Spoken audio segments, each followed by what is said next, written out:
Le Manifeste des jeunes Ubuntu est le dernier né sur la trentaine de livres écrits par Henri Mauve-Sakani, professeur, essayiste, homme de lettres et homme politique.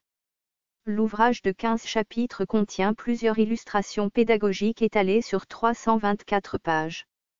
Publié aux éditions L'Harmattan dans la collection « Compte rendu », fondé et dirigé par Edith Aboué, l'ouvrage a été baptisé mercredi 18 avril à l'hôtel Campiski à Kinshasa devant un partenaire d'invités. Préfacé par Néhémie Mwilanya Wilonjia, directeur de cabinet du président de la République, cet ouvrage a ceci de particulier qu'il s'adresse particulièrement aux jeunes, à tous les jeunes Congolais, fer de lance de la grandeur à bâtir de la RDC, selon son auteur. En lisant l'ouvrage, on décèle l'unique ambition de l'auteur qu'est la transformation positive la société congolaise, à travers sa jeunesse. Faire de la RDC un pays où il fait bon vivre pour tout le monde et partout selon la philosophie Ubuntu, qui charrie les valeurs de partage, de solidarité et de dévouement, telle est la trame de ce manifeste.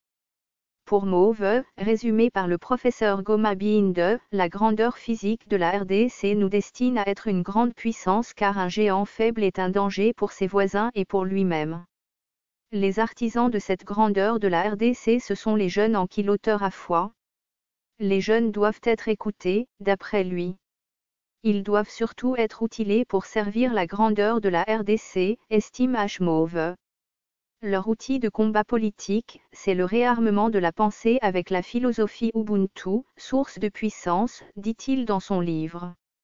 Le Congo fait l'objet des convoitises à cause notamment de ses ressources naturelles exceptionnelles, la jeunesse doit en être consciente et s'armer idéologiquement pour faire échec aux velléités prédatrices des capitalistes, pense l'écrivain.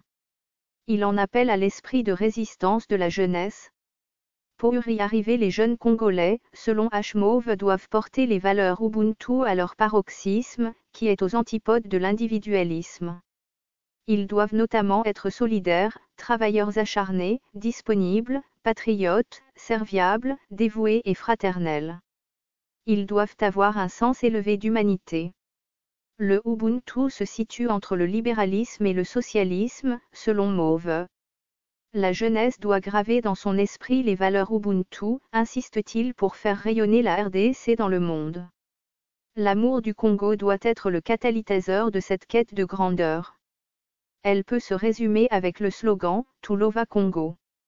Mauve déconseille vivement les jeunes à pratiquer l'autoflagellation malgré les difficultés réelles qu'éprouve la RDC en ce moment, du reste surmontable. Il préconise une éducation idéologique pour diffuser Ubuntu qui est une pensée critique et prospective, a conclu Goma Binde qui a fait la recension de l'ouvrage. Pour le professeur Kaimba, qui a donné sa perception du manifeste, on ne gère pas un pays dans l'impatience. Il faut de l'enracinement. Cet enracinement se trouve dans le Ubuntu, dit-il. Il offre un nouveau départ à la RDC, a-t-il déclaré. La marraine de cet ouvrage est Francine Muyuba, présidente de l'Union panafricaine de la jeunesse, UPJ. C'est le ministre de l'Enseignement supérieur et universitaire, Steve Mibikayi, qui l'a baptisé. L'ouvrage coûte $50 la pièce. Les acheteurs ont eu droit à une dédicace de l'auteur qui ne s'est pas exprimé au cours de la cérémonie de vernissage. Étaient notamment présents dans la salle, les membres du cabinet du président de la République, Néhémie Mwilanya Wilonjia et Jean-Pierre Kambila, les membres du gouvernement, des parlementaires, des écrivains, Félix Wezekva notamment, et des professeurs d'université. Ce fichier audio a été créé par Panopre-T Basic, vous pouvez le télécharger sur www.panopre-t.com.